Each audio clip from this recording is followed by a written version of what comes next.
होर्मुज को लेकर अमेरिका से कोई बातचीत नहीं। ईरान ने ट्रंप का दावा खारिज किया। ओमान के साथ इंटरमीडिएट कॉरिडोर पर बातचीत हो रही है, ईरान के प्रेस टीवी का बड़ा दावा। उधर से ट्रंप कह रहे हैं हम तो ईरान से बातचीत कर रहे हैं। कई बार ऐसा हुआ है कि ईरान ने कच्ची की है अमेरिका की। जब उन्होंने कहा हम बात कर रहे हैं, इधर से ईरान ने कहा नहीं हम कोई बात नहीं कर रहे हैं। एक बार फिर से उधर से दावा हो रहा है कि हम बात कर रहे हैं, वो कह रहे हैं हमारी कोई बात ही नहीं हो रही। ओमान के जरिए जरूर कुछ बात हो रही है, लेकिन डायरेक्टली हमारी कोई बात नहीं। कैप्टन श्याम, ईरान ने एक बार फिर से मैसेज दे दिया है। दिनेश जी, मैंने अभी आपको कहा कि ये बिल्कुल भी मंजूर नहीं होगा। सीधी सीधी बात है। पहले तो आप मान के चलिए कि अगर ईरान और ओमान बात कर रहे हैं और ईरान कह रहा है कि अमेरिका से मैं कुछ नहीं चाहता, इसका मतलब एक तरह से वो सुपरियोरिटी दिखाता है। तुम यहां से जाओ, तुम लूटिंग डकैत हो, यहां के फोर्स नहीं हो, कैरी ऑन, हम ओमान से बात करेंगे। तो पहले वहां क्लियर था कि ये नहीं होगा। थका रहा है ईरान अमेरिका को और छका रहा है अमेरिका ईरान को, बार बार ऐसी बातें करके। ओमान सपोर्ट कर रहा है अमेरिका को एक तरह से।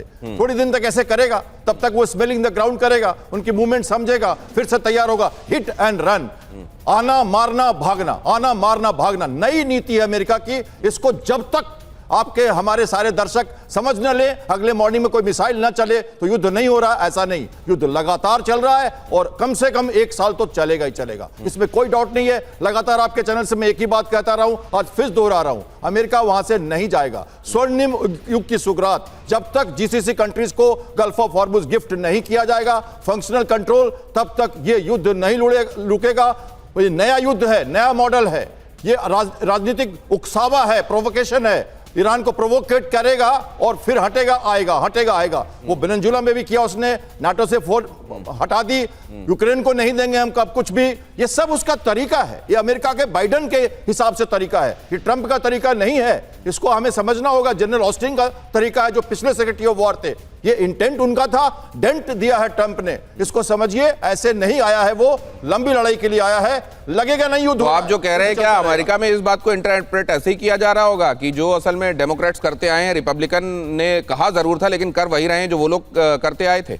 जी बिल्कुल, यही तो। और जनरल ऑस्टिन को देखें, वो सेक्रेटरी ऑफ वॉर, एक आर्मी ऑफिसर थे, बाइडेन के साथ अफगानिस्तान से विड्रॉ किया, नई नीति बनाई, ग्लोबल।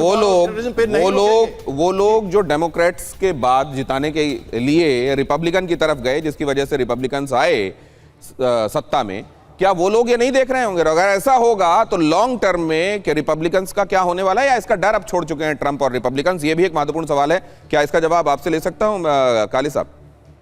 हाँ, डेफिनेटली। देखिए, ऐसा है कि इंटरनल पॉलिटिक्स में डेमोक्रेट्स और रिपब्लिकन्स के बीच में जो भी मतभेद हैं, परंतु जहां तक रेस्ट ऑफ दुनिया का सवाल आता है वो इकट्ठे हो जाते हैं, बिकॉज अमेरिकन पॉलिसीज बदलती नहीं है। राष्ट्रपति के बदलने से अमेरिकन पॉलिसी नहीं बदलती है, ये हम कई सालों से देख चुके हैं। पॉलिसीज वही रहती हैं, उनको इंप्लीमेंट करने का तरीका थोड़ा सा बदल जाता है। एक थोड़े से ज़्यादा स्ट्रांगली इंप्लीमेंट करेंगे, दूसरे थोड़े कूटनीतिक तरीके से उसी बात को इंप्लीमेंट करेंगे। तो मैं बिल्कुल इत्तेफाक रखता हूँ कैप्टन साहब की बातों का, कि सही बोल रहे हैं कि इसमें अमेरिकन जो एक्चुअल इंटेंट है, वो इंटेंट है कैप्चर करना एनर्जी सोर्सेज को, और वो उनका एक लंबा लॉन्ग टर्म इंटेंट है। वो इंटेंट इतनी जल्दी खत्म नहीं होगा।